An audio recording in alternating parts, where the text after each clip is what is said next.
Hi everybody, my name is Rachel Miller and this is my presentation for the Leadership Styles PowerPoint that we had to do. I really enjoyed doing this PowerPoint and learning more about the differences in the leadership styles that we may interact with. So just follow along with me and we'll get it going. Thank you. So this first leadership style is the authoritarian leadership style. This style refers to one single leader that holds absolute control over all decisions with little to no input over the team members or the employer's subordinates that they are over.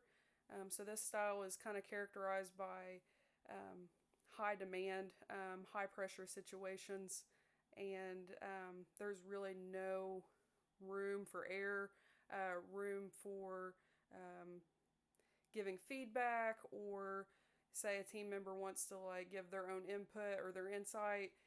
That's not really allowed with this kind of leadership style.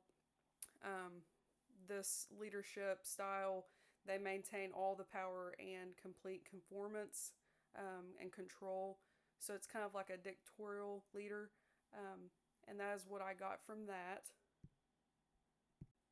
The overview and effects of the authoritarian leadership style. A lot of times there's an abuse of power. There's not really much engagement with that leader and their subordinates. Not really very much morale or camaraderie. It's pretty much a do as I say to get the job done. This can be beneficial in some scenarios, especially with like the military background that I have. It was a authoritarian type leadership. Very rarely did I see any other type of leadership.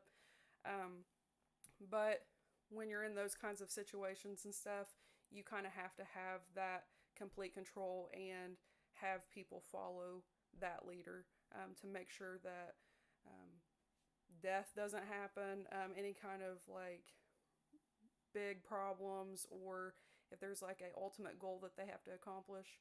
So with the other overview and effects, undermining creativity's a big thing. You can't really say, hey, I think we should do this instead, because that leader has been directed to complete that task, so they already know what they need to do, so there's really not any kind of input to make any kind of changes or anything like that. Organizations and settings. I just spoke a little bit about the military and how that is a type of authoritarian leadership style area. Also healthcare, food service industries, law enforcement, the judicial system, stuff like that. I have noticed that these specific organizations and settings, you really don't have room for error, especially with the military and healthcare and law enforcement, because you can't really make mistakes, especially when people's lives are involved. So that's pretty serious. Companies and organizations with a high turnover rate and high productivity goals have this as well.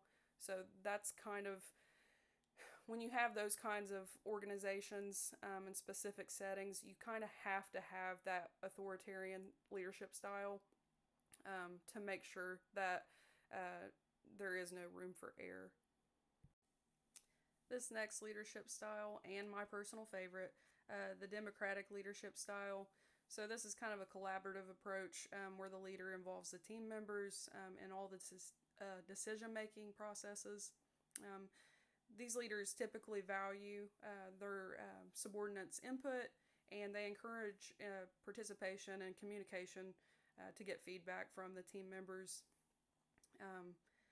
Ultimately, the democratic leader does make the final decision, but they do create a more engaged, approach and environment for those team members to give their input, just to see what everybody has to say, and everybody can give their voice, and say what they believe to kind of make that ultimate decision. Overview and effects of the democratic leadership style. So over time, this fosters a higher productivity and innovative and employee commitment by valuing diverse inputs.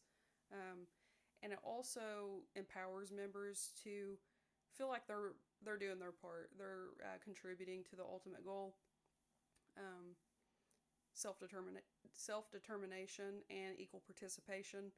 A lot of members are involved in collective task decisions and making those choices, giving that feedback to the leader. So I think that's a really cool area for the democratic leadership style. Organizations and settings for the democratic leadership style. I found out that Nelson Mandela, who was the democratic leader for South America, um, he held a democratic leadership style, and I thought that was pretty neat. Looking more into that, when he became that nation's president, he established the new democratic constitution, and he made it to where there was equal rights for all. So I thought that was a very interesting fact. Some other organizations are Google, Apple, Microsoft, Pepsi, and Coca-Cola. So this leadership, they incorporate input from the team members and foster a collaborative and inclusive environment. And the last type of leadership style is the laissez-faire. I think that's how you pronounce it, leadership style. This is a very hands-off leadership style. These leaders provide minimal intervention to their subordinates and the employees that are working with them. They pretty much give all power to the team members, and they're just there. They are there to make kind of final decisions and stuff like that, but they let everyone else manage their own decisions and their own work. This is, I think, a beneficial leadership style. However, I think there is a potential of lack of direction, lack of self-awareness, especially in accountability. There is also, I think, a potential for conflict with other team members if you really don't know who is like leading what part. I feel like there could be a clash of like personalities in this sense. So I thought that was pretty interesting. And then organizations and settings for the laissez-faire leadership style. A lot of IT departments, advertising agencies, research and development, and social media platforms. The similarities with all of these different organizations is you don't work with other people a whole lot. You kind of do your own thing. You are setting up different ideas, different plans, tasks, and you are in complete control of that. So there's a lot of empowerment with this type of leadership style.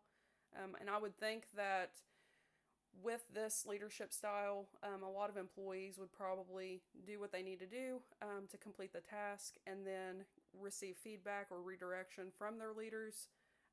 But I feel like, in a sense, with the laissez-faire leadership style, that a lot of times these leaders are just, they have so much faith in their employees and their subordinates that they feel that they are well equipped to complete these tasks, and they really just hands off. So I thought that was interesting as well. So when I completed the questionnaire, I was very kind of shocked, but also I kind of understand why I scored the way I did. For the authoritarian leadership, I scored pretty low at the 15%, or number 15. And I believe that is because I have experienced authoritarian leaderships in my military background that were not the most positive. It was pretty difficult. But I mean, I knew what the task was, and I knew why they had to be the leaders that they were. Because if you were in the military, there was a lot of people that did need constant redirection and kind of babysat. So I understand why I scored kind of low on that. I did figure that I would score higher on the democratic leadership style, scoring 18. I feel this is a really beneficial leadership style, kind of the best of both worlds. You're getting the freedom to kind of share your opinions and your insight and not be micromanaged. And then also being empowered to complete tasks and do what you need to do, and kind of show what you know. And then the laissez-faire leadership style, I scored a 17, moderate range. That's not a terrible leadership style. I was kind of shocked with that score. I thought it would be a little bit lower, but not as low as the authoritarian, just because I feel like I still have that mentality of people still need redirection. Not necessarily micromanaged, but they need help. They need feedback.